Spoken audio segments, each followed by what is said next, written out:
میرے بھائی اور دوستو،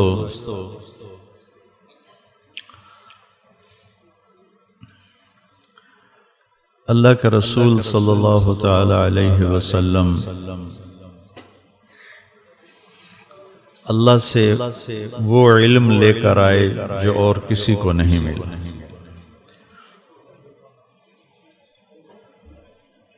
اور اتنا لے کر آئے کہ جو اور کسی کو نہیں ملا، بے خطا۔ علم کی انتہا تو اللہ ہے، تو جب اللہ کو ہی دیکھ لیا تو اس کے بعد تو علم کی کوئی اور انتہا ہے نہیں۔ تمام آسمانی علوم کا خلاصہ ہے کہ اللہ کو ڈھونڈو، اللہ کو پالو، اللہ کو راضی کرو۔ اور میرا نبی ڈھونڈنا کیا تھا؟ ملاقات ہی کر کے خود جس نے امتحان میں ڈالا اسی نے خود بلایا کہ آئیے ہم سے ملاقات کیجیے۔ اور حبیب اور خلیل میں جو لفظی فرق ہے اس کے ساتھ معنی کا بھی فرق ہے۔ خلیل اسے کہتے ہیں جس کی محبت دل میں گڑ جائے، حبیب اسے کہتے ہیں جس کی محبت کی انتہا نہ ہو، ہر وقت بڑھتی جائے، ہر آنے والے پل میں جس کی محبت بڑھتی جائے اسے حبیب کہتے ہیں۔ خلیل اسے کہتے ہیں جس کو ملاقات کا بھی شوق ہو اور کچھ عطا کا بھی شوق ہو۔ حبیب اسے کہتے ہیں جسے صرف ملاقات کا شوق ہو، اور اس کے علاوہ کوئی شوق نہ، نہ کسی عطا کا، نہ کسی مدد کا، نہ کسی ہدیے کا، نہ کسی تحفے کا، صرف وہ ملاقات چاہتا ہے، اسے حبیب کہتے ہیں۔ بڑے خوبصورت فرق ہیں، ابن کثیر رحمۃ اللہ علیہ نے ان کو بیان فرمایا ہے۔ تو آپ اللہ سے ایک علم کامل لے کر آئے جو بے خطا ہے۔ انسانی علم خطا کھاتا ہے، پھر ٹھیک ہوتا ہے، پھر اس میں بھی خطا ہو جاتی، ٹھیک ہو جاتا ہے۔ سارے انسانی علم ایک آیت، قُلْ هَلْ عِنْدَكُم مِّنْ عِلْمٍ فَتُخْرِجُوهُ لَنَا إِن تَتَّبِعُونَ إِلَّا الظَّنَّ وَإِنْ أَنْتُمْ إِلَّا تَخْرُصُونَ۔ تمہارے پاس کون سا علم ہے دکھاؤ، صرف تمہارے تو اندازے ہی ہیں، گمان ہیں، ایسے ہی قیاس ہیں، بے بنیاد چیزیں ہیں، جب چاہے اللہ بدل۔ انسان کا علم ادھورا، ناقص اور خطاؤں سے بھرا ہوا۔ اللہ کا علم کامل، اس کے بعد اللہ کے نبی کا علم کامل۔ اللہ کا علم خطا سے پاک، اس کے بعد اللہ کے نبی کا علم خطا سے پاک۔ ما ينطق عن الهوى ان هو الا وحی یوحی۔ یہ اپنی مرضی کا بول بھی نہیں بولتے، ان کی زبان پہ اللہ خود بولتا ہے۔ جب اللہ خود بولتا ہو تو حق ہی حق ہے۔ عبداللہ بن عمرو بن عاص ایک صحابی ہیں رضی اللہ عنہما، کہنے لگے یا رسول اللہ میں آپ کی باتیں لکھتا ہوں، کبھی آپ غصے میں ہوتے ہیں اس وقت بھی لکھوں؟ انہوں نے غلط قیاس کیا، عام اپنے اوپر قیاس کر لیا کہ ہمیں جب غصہ آتا ہے تو ہم سچ کو جھوٹ بنا دیتے ہیں، جھوٹ کو سچ بناتے ہیں، غلط کو صحیح کر دیتے ہیں، صحیح کو غلط کر دیتے ہیں، الزام، تہمتیں، بہتان، سب کچھ ہم کرتے ہیں جب ہمیں غصہ چڑھتا ہے۔ تو ان کو قیاس کرنے میں غلطی ہو گئی، تو انہوں نے پوچھ لیا، اللہ ان کا بھلا کرے، یا رسول اللہ آپ کبھی غصے میں ہوتے ہیں تو پھر بھی لکھ لیا کرو۔ آپ نے کہا اکتب، لکھو، فوالذی نفسی بیدہ، اس ذات کی قسم جس کے قبضے میں میری جان ہے، لا یخرج من ھذا، یوں کیا، لا یخرج من ھذا الا الحق، زبان بیچ میں باہر نکال کے پکڑ کے لکھو، غصے میں بھی ہوں تو لکھو، اس ذات کی قسم جس کے قبضے میں میری جان ہے، یوں کیا، اس زبان سے حق کے سوا کچھ نہیں نکلتا۔ تو میرے بھائیو عزیزو، اللہ اس کے رسول کو راضی کرنا کامیابی ہے، یہ چاروں کتابوں کے علم کا خلاصہ ہے۔ اللہ اس کے رسول کی محبت، اللہ اس کے رسول کی اطاعت. جب موت آئے اللہ راضی ہو تو موت سے خوبصورت کوئی پیغام نہیں.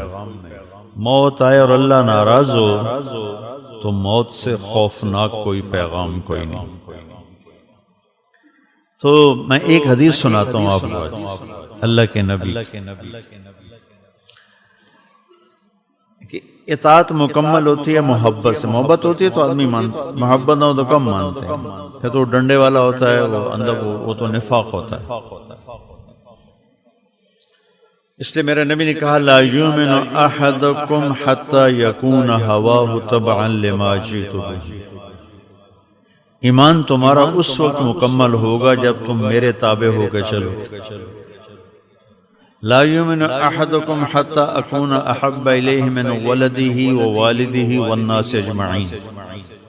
سارے رشتے، ماں باپ بیوی بچے، اپنی ذات بھی، ان سب سے زیادہ جب مجھے پیار کرو گے پھر ایمان والے بنو.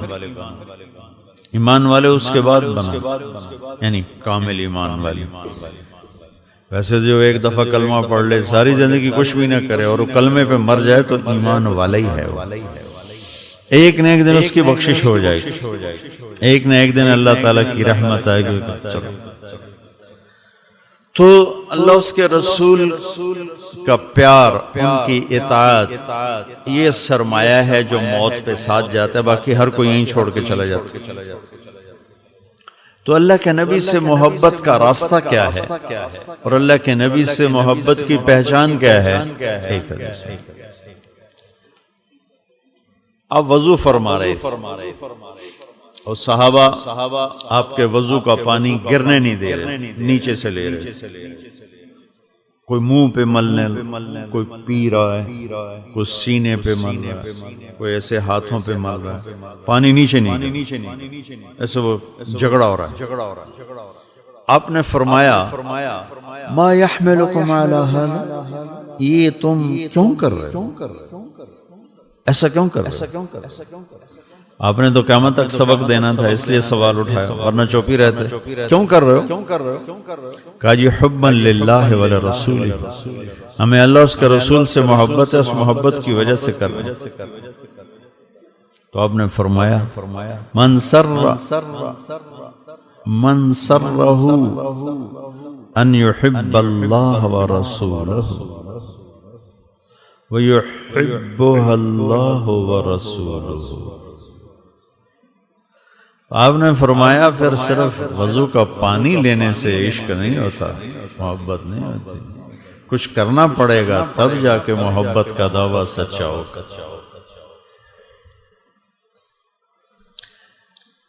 اور فرمایا کہ میں تمہیں بتاتا ہوں کہ اللہ اور اس کا رسول کس سے پیار کرتے ہیں اور اللہ اور اس کا رسول کس کی محبت کو قبول کرتے ہیں. ایجاب قبول ہوتا ہے تو نکاح ہوتا ہے نا. ایجاب قبول دونوں طرف سے قبولیت ہو تو ایک عمل وجود میں آتا ہے. اب ہم تو کہیں ہم عاشق رسول ہیں، ہم عاشق رسول، اوپر سے جواب ہے ہو ہی نہیں، پھر تو ہمارا دعویٰ خارج ہو گیا نا. تو میں قربان جاؤں، میرے نبی نے قیامت تک زیادہ نہیں، صرف 3 باتیں بتائیں، صرف 3 باتیں. لیکن وہ پہاڑ اٹھانا آسان ہے اور 3 باتوں کو کرنا ذرا پسینے والا مشکل ہے. آپ نے فرمایا کہ دیکھو چند نشانیاں ہیں جو اللہ اور اس کے رسول سے پیار کرنے کی علامت ہیں، چند عمل ہیں، چند اعمال ہیں جو اللہ اور اس کے رسول سے پیار کرنے کی نشانی بنتے ہیں، علامت بنتے ہیں، دلیل بنتے ہیں. اور اللہ اس کا رسول بھی ان سے پیار پھر کرتا ہے، جان بین سے ہو جاتا ہے، ایجاب قبول دونوں طرف سے ہو گیا. کہ میں کہتا ہوں یا اللہ مجھے تجھ سے تیرے حبیب سے پیار ہے، تو آگے سے اللہ کا نبی فرماتے ہیں ہاں قبول ہے، اور ہمیں بھی تم سے پیار ہے اور اللہ کو بھی تم سے پیار ہے. تو تب جا کر یہ مکمل ہوگا عمل اور یہ دعویٰ مکمل ہوگا کہ ہاں مجھے اللہ رسول سے پیار ہے. میری بات سمجھ میں؟ من سرہ، جسے یہ پسند ہو، ان یحب اللہ ورسولہ، کہ اللہ رسول سے محبت کرے اور وہ محبت وہاں بھی قبول ہو.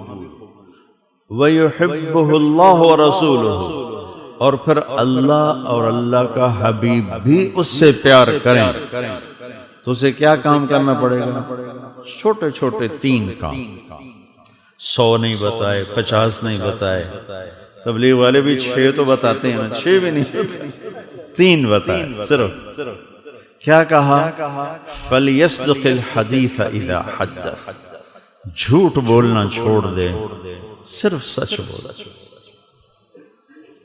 اب تم کراچی سے گلگت تک جاؤ، کوئی سچے لے کر آؤ کہ مجھے سچ بولنے والا دکھاؤ. مایوسی ہے.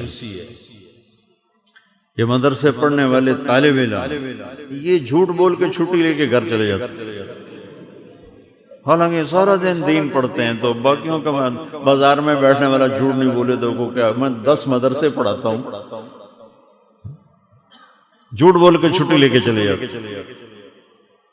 تو جھوٹ کی سیاہی ایسے دلوں پہ چھا گئی ہے کہ اس میں دیندار، دنیا دار سبھی ایک ہی ہو، کوئی سچ بولنے والا ہے ہی کوئی. اور میرے نبی کے پیار کی پہلی نشانی اور اللہ اور اللہ کے حبیب کے بندے سے پیار کی پہلی نشانی ہے وہ سچ بولتا ہے. فَلْيَصْدِقِ الْحَدِيثَ إِذَا حَدَّثَ، جھوٹ نہیں بولے، سچ بولے.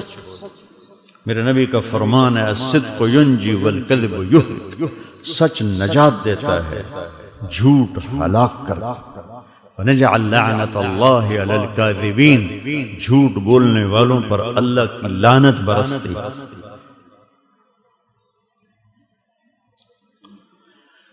تو بڑے درد سے کہتا ہوں، پاکستان تو اتنی دفعہ پھر کے دیکھا ہے، دنیا بھی پھری ہے، سچے ملتے ہی کوئی. اور دیکھو کراچی کے بازاروں میں کتنے سچ بولنے والے بیٹھے، دفتروں میں، گھروں میں کتنے سچ بولنے والے بیٹھے. تو اندھیری رات نظر آئی، نمازیں مل جائیں گے 100 میں 15-20، اور سرحد کی طرف تو 60-70 بھی 100 میں ہیں. بعض علاقوں میں 100 کے 100 نمازی ہیں، 100% روزہ رکھنے والے ہیں. سچ بولنے والا 1,00,000 میں بھی ایک نہیں ملے گا، 1,00,000 میں بھی ایک نہیں ملے گا. تو میرے نبی کا فرمان ہے فَلْيَصْدِقِ الْحَدِيثَ إِذَا حَدَّثَ، سچ بول. ایک اور بتاؤں، جب اللہ تعالیٰ جنت میں جنت والوں کو بٹھا دے گا تو اللہ تعالیٰ پوچھے گا هل رضیتم، اب خوش ہو؟ کہیں گے ما لنا لا نرضى وقد اعطیتنا ما لم تعط احدا من خلق. یا اللہ تو نے وہ دے دیا جو کبھی کسی کو دیا ہی نہیں. تو اللہ کہیں گے، یہ اللہ خود نہیں بول رہے ہوں گے، ایک فرشتہ اعلان کر رہا ہے. تو وہ اللہ کی طرف سے اعلان ہوگا کہ کیا اللہ کے وعدے پورے ہو گئے؟ کہیں گے جی ہاں ہو گئے پورے. اللہ سے ملاقات کے لیے آئے بیٹھے ہیں اور اللہ نے بھلایا ہوا ہے تاکہ چیز اچانک ملے تو زیادہ اچھا لگتا ہے. بھولے بیٹھے تو وہ کہیں گے اللہ نے جو وعدے کیے پورے ہو گئے؟ کہیں ہاں سارے پورے ہو گئے. وہ کہے گا فرشتہ نہیں، ایک وعدہ باقی ہے جو پورا ہونے جا رہا ہے. پھر وہ کہیں گے وہ کون سا وعدہ ہے؟ جنت مل گئی، جہنم سے بچ گئے، چہرے روشن ہو گئے، عذاب سے بچ گئے، پکڑ سے بچ گئے. الم یبید وجوہنا ویثقل موازیننا ویزحزحنا عن النار ویدخلنا الجنہ ویبید وجوہنا. اور کیا وعدہ چاہیے؟ پورا ہونا ہے. جنت مل گئی، چہرے روشن، جہنم سے بچ گئے، نیکیاں بڑھ گئیں.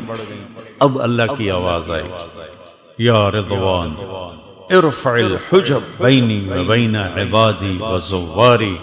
رضوان جنت کا جی ایم، جنت کا جی ایم آج کا ترجمہ، آج کی زبان میں ترجمہ. تو جنت کا جی ایم، جنرل مینیجر، یا رضوان ارفع الحجب بینی و بین عبادی و زواری، رضوان میرے اور میرے بندوں کے درمیان سے پردے اٹھا دے۔ وجوہ یومئذ ناظرہ، آج دیکھیں اپنے رب کو، الی ربہا ناظرہ، آج اپنے رب کا دیدار کریں۔ انسان کی تکمیل جنت میں جا کے بھی نہیں ہوگی، خلا رہے، ادھورا پن رہے، جنت جیسی نعمت کو لے کر کچھ کسک محسوس کرے۔ جب اللہ سامنے آئے گا آج مکمل ہو گیا، سارے خلا پر ہو گئے، سارے کونے بھر گئے، اور اس کی ہر شے مکمل ہو گئی۔ اس خوبصورت مجلس میں جو اللہ جس ٹائٹل سے پکارے گا، اس میں انبیاء بھی ہیں، شہداء بھی ہیں، صدیقین بھی ہیں، علماء بھی ہیں، صوفیاء بھی ہیں، مبلغین بھی ہیں، مجاہدین بھی ہیں، صالحین بھی ہیں، تہجد گزار بھی ہیں، روزے والے بھی ہیں، حج عمرے والے بھی ہیں، کتابیں لکھنے خیر کا لکھنے والے بھی ہیں، امام بخاری جیسے بھی ہیں جنہوں نے بخاری جیسی کتاب لکھ لی، ٹھیک ہے۔ لیکن اللہ کس ٹائٹل سے پکارے گا کہ مرحبا میرے نمازی بندے، مرحبا میرے مجاہد بندے، مرحبا میرے مبلغ بندے، مرحبا بالصادقین، مرحبا میرے سچے بندے۔ اللہ اپنے سچے بندوں کو خوش آمدید کہتا ہے۔ سچائی اتنی بڑی دولت ہے، اور میرے دیس میں سچے ہیں کوئی نہیں، جھوٹوں سے بھرا دیس۔ مانچسٹر ہماری جماعت تھی، میں بیان کرنے جا رہا تھا، جس گاڑی میں بیٹھا اس کا تعارف کیا تو وہ لاہور کے تھے۔ میں نے کہا کیا کرتے ہو؟ کہا میں وکیل ہوں۔ میں نے کہا یہاں بھی عدالتوں میں کوئی جھوٹے مقدمے، جھوٹے پرچے آتے ہیں کہ نہیں؟ یہاں کسی کو پتہ ہی نہیں کہ کسی پر جھوٹا دعویٰ بھی کیا جاتا ہے۔ جو بھی دعوے ہوتے ہیں جینون ہوتے ہیں، سچے ہوتے ہیں، صحیح ہوتے ہیں۔ یہ پاکستان ہے جس میں سچے مقدمے تھوڑے اور جھوٹے زیادہ ہیں۔ ملک تو بجلی کی کمی سے نہیں ڈوبے گا، جھوٹ کی وجہ سے ڈوبے گا، اور اسباب کے پورا ہونے سے یہ نہیں بچے گا، یہ سچائی پر بچے گا۔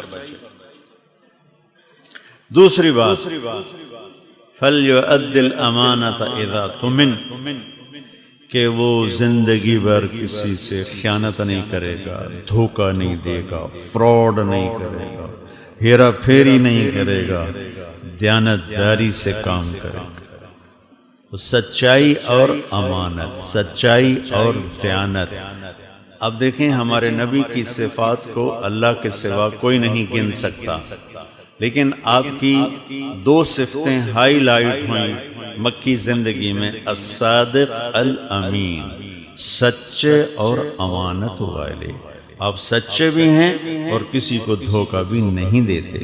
اگر آپ مجھ سے پوچھیں کہ اسلام کو دو لفظوں میں بیان کرو، دو لفظوں میں، تو میں کہوں گا سچائی اور امانت، سچائی اور امانت، سچائی اور دیانت۔ امانت دیانت۔ آپ مجھ سے پوچھیں ساری دنیا کے کفر کو دو لفظوں میں بیان کرو، تو میں کہوں گا جھوٹ اور دھوکہ، جھوٹ اور دھوکہ، جھوٹ اور دھوکہ، جھوٹ اور دھوکہ۔ ساری دنیا کا کفر جھوٹ میں اور دھوکے میں بھرا ہوا، سارا اسلام سچائی اور دیانتداری میں بھرا ہوا۔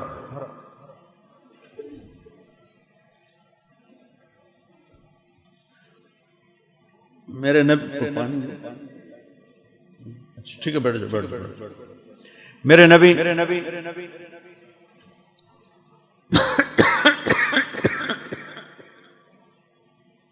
دو چار گون بس۔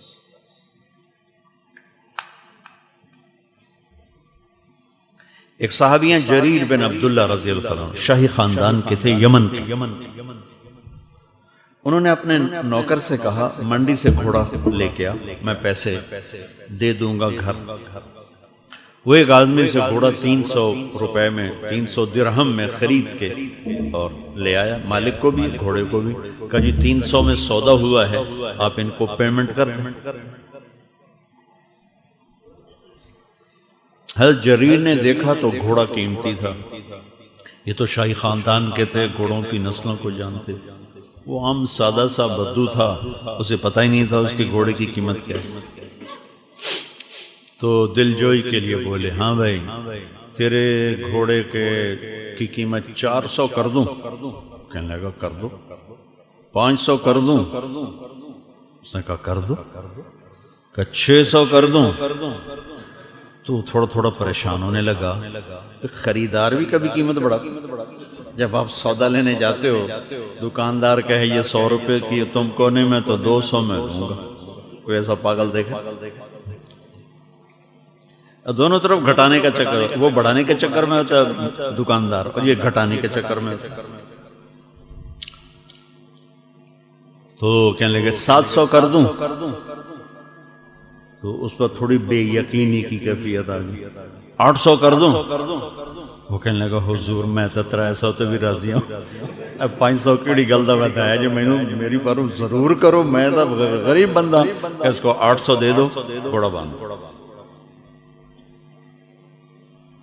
وہ جب چلا گیا تو نوکر نے پوچھا، غلام نے، حضرت میں جو 300 میں سودا کر کے آیا تھا، شرن دیکھو یہ میری گھڑی، میں 1000 میں بیچوں یا 100 میں بیچوں، اپنی خوشی سے اگر میں اس کو 100 روپے کی بیچ رہا ہوں تو شرعی قانون میں کوئی گرفت، لیکن ایک اخلاق کا قانون، یہاں شرعی قانون پورا تھا، مالک نے 300 میں سودا کیا، ڈن، یہ 300 دیتے گھوڑا باندھ لیتے۔ اب ان کی یہ اوپر کھڑے ہوئے ہیں، اوپر کھڑے فرمایا کہ میرے دوست اس کا گھوڑا 300 کا نہیں تھا، اسے خود نہیں پتا، یہ 800 کا تھا، اگر میں 300 میں رکھ لیتا تو یہ دھوکہ ہوتا، اور میں نے اللہ کے نبی کے ہاتھوں میں ہاتھ دے کر وعدہ کیا تھا، میرے نبی نے مجھے فرمایا تھا جب تک زندہ رہنا کسی کو دھوکہ نہ دینا، سب کی خیر خواہی چاہنا، سب کی خیر خواہی چاہنا۔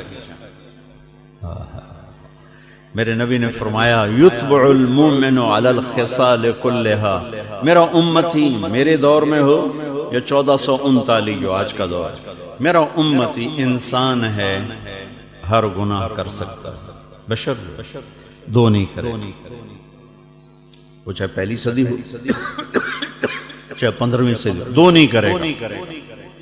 میرا امتی ہر خطا کر سکتا ہے، یتبع المؤمن علی الخصال کلہ، دو کبھی نہیں کرے گا، الکذب والخیانہ، ایک جھوٹ کبھی نہیں بولے، ایک دھوکہ کبھی نہیں بولے، ایک جھوٹ کبھی نہیں بولے، ایک دھوکہ کبھی نہیں۔ اب دیکھو بازار میں پورے ملک میں دھوکے بازی، فراڈ، فریب، جھوٹ کی کالی رات ہے، اسے ساری دنیا کے سونے چاندی کے ڈھیر بھی اس دیش کو دے دو تو یہ خوشحال نہیں ہوں گے، کیونکہ اوپر والے کا فیصلہ نہیں ہے، فیصلے اوپر سے آتے ہیں۔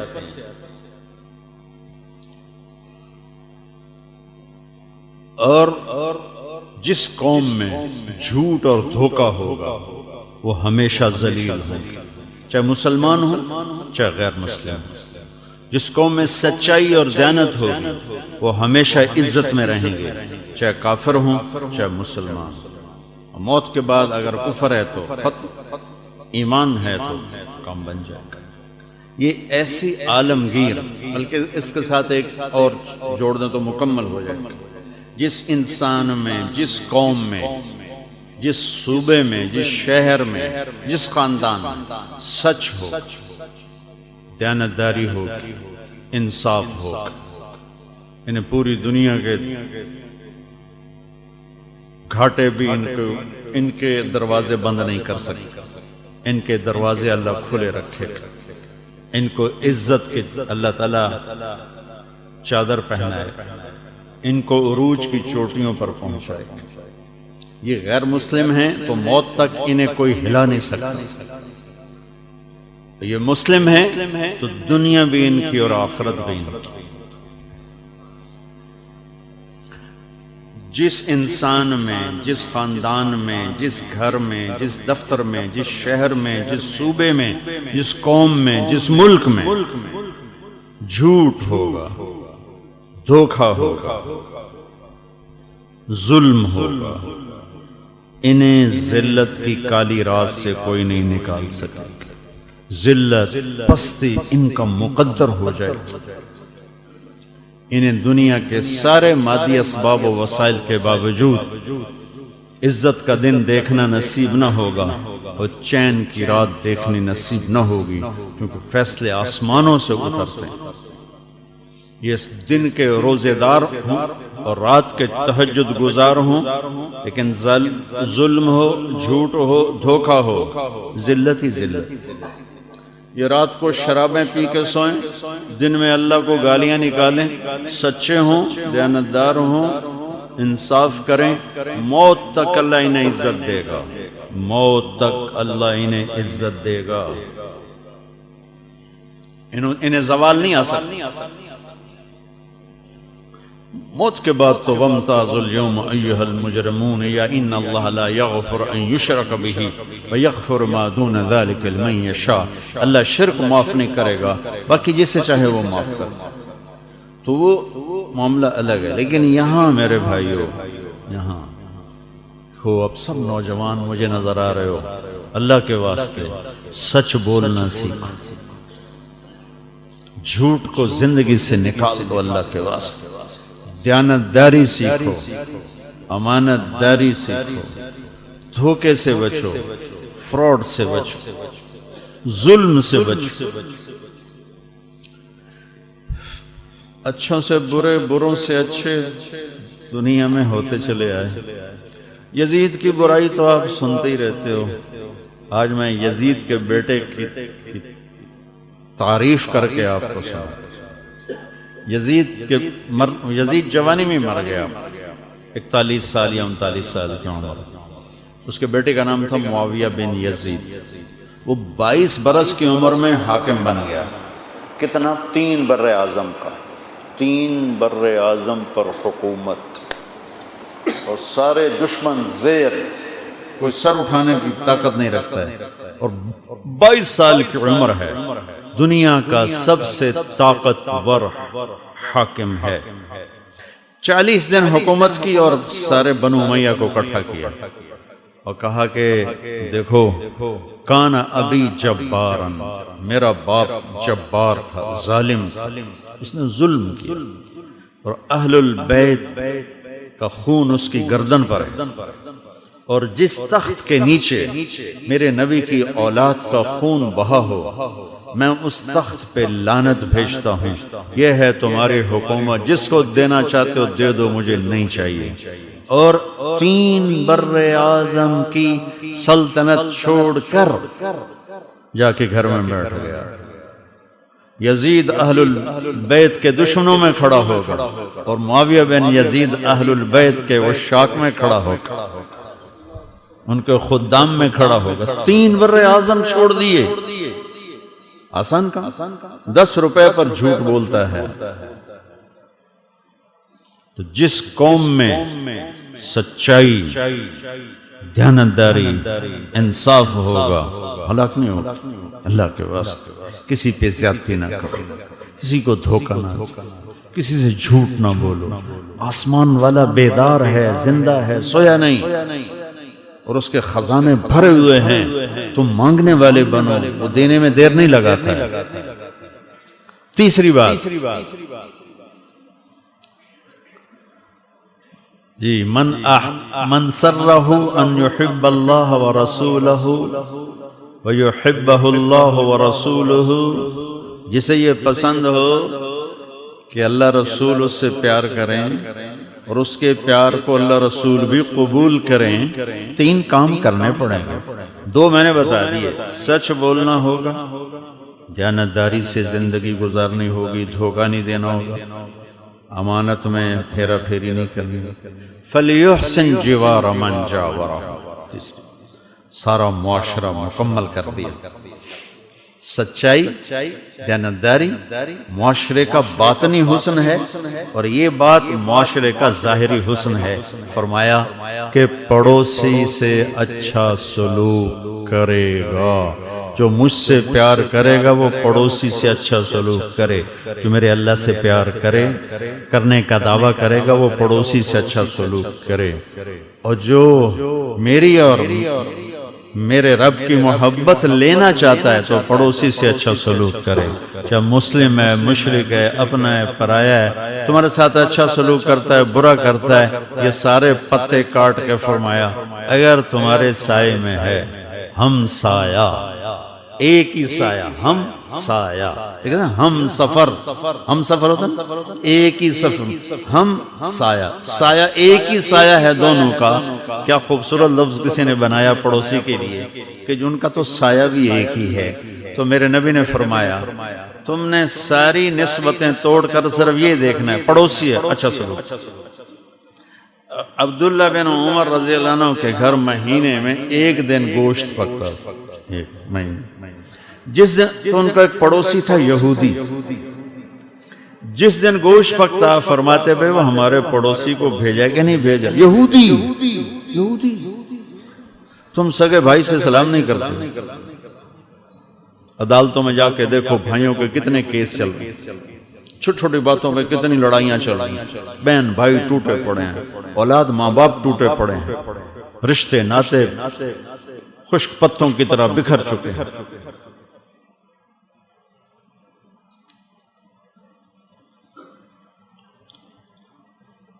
بھائی ہمارے پڑوسی کو بھیجا، کہا جی نہیں بھیجا، کہ پہلے اسے کھلاؤ پھر میں کھاؤں گا۔ امام ابو حنیفہ رحمۃ اللہ علیہ کا ایک پڑوسی تھا، نوجوان، شراب پی کے نا رات کو غل غپاڑا شور مچاتا تھا، اور یہ شعر گاتا تھا اضاعونی و ای فتن اضاعو لیوم کریہت و صداد فغر، بندہ میں بڑا بڑا ہوں پر لوکاں میری قدر کوئی نہیں کی تھی۔ یہ اس کا ترجمہ پنجابی میں بتا دیا، بندہ میں بہت بڑا تھا پر لوگوں نے میری قدر کوئی نہ کی، بندہ میں بہت چنگا تے بڑا بندہ ہوں پر انہاں لوکاں میں پہچانیا ہی کوئی نہیں۔ ایک رات پولیس افسر گزر رہا تھا، اس نے دیکھا اتنے بڑے امام کے پڑوس میں شراب کا شور، انہیں پکڑ کے جیل ڈال دی۔ 3-4 دن وہ شور نہیں سنائی دیا، تو امام صاحب کہنے لگے بھائی وہ ہمارا پڑوسی کدھر ہے، وہ شور شرابہ نہیں ہے۔ تو لوگوں نے کہا جو ان کو تو پولیس لے گئی، وہ شراب پی کے شور مچا رہا تھا، تو کوئی ہمارے جیسا شکر ہے جان چھٹی نامراد۔ تو امام صاحب اسی وقت اٹھے، صبح کا انتظار نہیں کیا، وہ جا کے پولیس افسر کے دروازے پہ دستک دے، کہا حضرت آپ اس وقت، کہا بھی میرے پڑوسی کو چھوڑ، کہا میں نے تو آپ کی وجہ سے پکڑا، کہا میری وجہ سے چھوڑ دے۔ اس کے ساتھ گئے، جیل سے نکال کر کہنے لگے کہو بھائی اسی تیری قدر کیتی ہے کہ نہیں کیتی، لوگاں تو نہیں کیتی پر میں تو کیتی ہے نا جی حضرت، آج تو بعد میری توبہ، میرے پیو دی توبہ جو میں شراب پی جاؤں۔ تو میرے عزیزو پڑوسیوں سے اچھا سلوک کرو، ہمسائے سے اچھا سلوک کرو، ان کی کمی کوتاہی کو پی جاؤ، برداشت کر جاؤ، معاف کر دو۔ سچائی، دیانتداری، پڑوسی سے اچھا سلوک، 3 کام ہیں انشاءاللہ۔ کیا موت بھی آئے گی تو عزت سے، قبر میں جاؤ گے تو استقبال ہوگا، حشر میں اٹھو گے تو اللہ کے نبی کا حوض کوثر تمہارے لیے تیار ہوگا، ان کے ہاتھوں سے جام کوثر پیتے ہوئے پل صراط تمہیں خود پار کروائیں گے اور جنت میں خود ساتھ لے کر جائیں گے۔ یہ 3 اتنے عظیم الشان کام میں بتا رہا ہوں۔ یہ تبلیغ کا کام بھی اسی کو سیکھنے کی محنت ہے، اسی کا اجتماع بھی آج شام سے شروع ہے۔ آپ سارے بھائی اجتماع میں بھی تشریف لائیں، جب آپ کو موقع ملے وقت بھی لگائیں، اور آج سے یہ نیت کر کے اٹھو کہ سچ بولنا ہے، دیانتداری سے چلنا ہے، اور پڑوسی سے اس نے سلوک۔ چلیں۔ آزمائش، یہ لفظ سنتے ہی دل میں خوف پیدا ہو جاتا ہے۔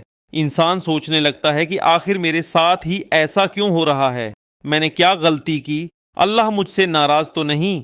لیکن حقیقت یہ ہے کہ آزمائش ہمیشہ ناراضی کی علامت نہیں ہوتی، اکثر آزمائش اللہ کی محبت کی نشانی ہوتی ہے۔ یہ دنیا آرام کی جگہ نہیں بلکہ امتحان گاہ ہے۔ یہاں ہر انسان کسی نہ کسی آزمائش سے ضرور گزرتا ہے۔ کوئی صحت سے آزمایا جاتا ہے، کوئی مال سے، کوئی اولاد سے، اور کوئی تنہائی سے۔ اللہ تعالی قرآن مجید میں فرماتے ہیں، کیا لوگوں نے یہ سمجھ لیا ہے کہ وہ صرف یہ کہنے پر چھوڑ دیے جائیں گے کہ ہم ایمان لائے اور ان کی آزمائش نہیں کی جائے گی؟ یہ آیت ہمیں صاف صاف بتا دیتی ہے کہ ایمان کا دعوی آزمائش کے بغیر مکمل نہیں ہوتا۔ آزمائش دراصل انسان کے ایمان کا وزن کرتی ہے۔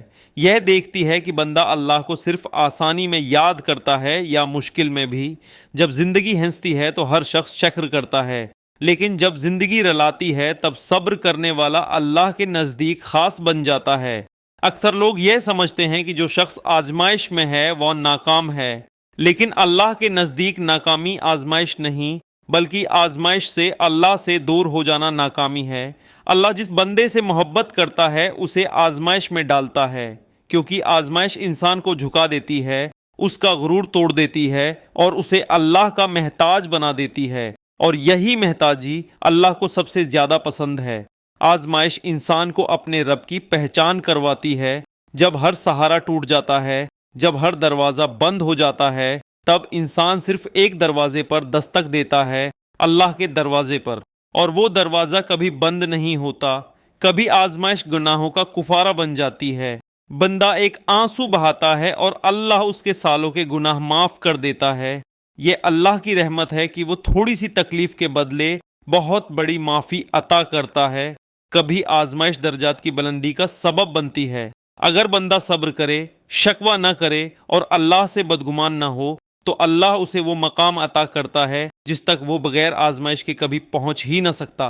نبی کریم کی زندگی آزمائشوں سے بھری ہوئی تھی۔ یتیمی، غربت، اپنوں کی مخالفت اور مسلسل تکلیفیں، لیکن ہر آزمائش میں صبر، شکر اور توکل تھا۔ یہی وجہ ہے کہ آپ اللہ کے سب سے محبوب بندے تھے۔ آزمائش کا سب سے مشکل پہلو اس کا لمبا ہونا ہوتا ہے۔ جب انسان کہتا ہے، یا اللہ اب تو بہت ہو گیا، میں تھک گیا ہوں، لیکن اللہ اسی لمحے سب سے زیادہ قریب ہوتا ہے۔ وہ بندے کے دل کو دیکھ رہا ہوتا ہے کہ آیا یہ بندہ اب بھی مجھ پر ہی بھروسہ رکھتا ہے یا نہیں۔ کبھی کبھی اللہ آزمائش کو بس ایک قدم اور بڑھاتا ہے تاکہ بندہ صبر کے اعلی مقام تک پہنچ جائے، اور پھر اچانک اللہ ایسا راستہ کھول دیتا ہے جس کا بندے نے تصور بھی نہیں کیا ہوتا۔ آزمائش ہمیں یہ سکھاتی ہے کہ دنیا عارضی ہے، یہاں کی ہر خوشی چند لمحوں کی ہے، اصل راحت صرف اللہ کے قریب ہونے میں ہے۔ جو شخص آزمائش میں بھی نماز کو نہیں چھوڑتا، دعا کو نہیں چھوڑتا اور اللہ کا شکر ادا کرتا رہتا ہے، وہی اصل کامیاب ہے۔ آزمائش میں لوگ پہچانے جاتے ہیں، کون ساتھ دیتا ہے اور کون چھوڑ جاتا ہے، لیکن اللہ کبھی نہیں چھوڑتا۔ انسان کا دل آزمائش میں ٹوٹتا ہے، لیکن یہی ٹوٹا ہوا دل اللہ کے سب سے زیادہ قریب ہوتا ہے، کیونکہ ٹوٹے ہوئے دل میں تکبر نہیں ہوتا، صرف عاجزی ہوتی ہے۔ اگر آج تم آزمائش میں ہو، اگر دل بھاری ہے، اگر آنکھیں نم ہیں، تو یہ سمجھ لو کہ اللہ تمہیں نظر انداز نہیں کر رہا، بلکہ وہ تمہیں اپنی طرف کھینچ رہا ہے۔ آزمائش ہمیشہ نہیں رہتی، ہر رات کے بعد سحر ضرور آتی ہے، ہر اندھیرے کے بعد روشنی ضرور ہوتی ہے، لیکن شرط یہ ہے کہ بندہ آزمائش میں اللہ کا دامن نہ چھوڑے۔ آخر میں بس یہ یاد رکھو، اللہ کسی نفس پر اس کی طاقت سے زیادہ بوجھ نہیں ڈالتا۔ اگر آزمائش آئی ہے تو اس کا مطلب ہے کہ اللہ نے تمہیں اس کے قابل سمجھا ہے۔ اللہ ہمیں آزمائش میں صبر عطا فرمائے، اپنے فیصلوں پر راضی رکھے اور ہمیں ان بندوں میں شامل کرے جو مشکل میں بھی اللہ سے جڑے رہتے ہیں۔ آمین یا رب العالمین۔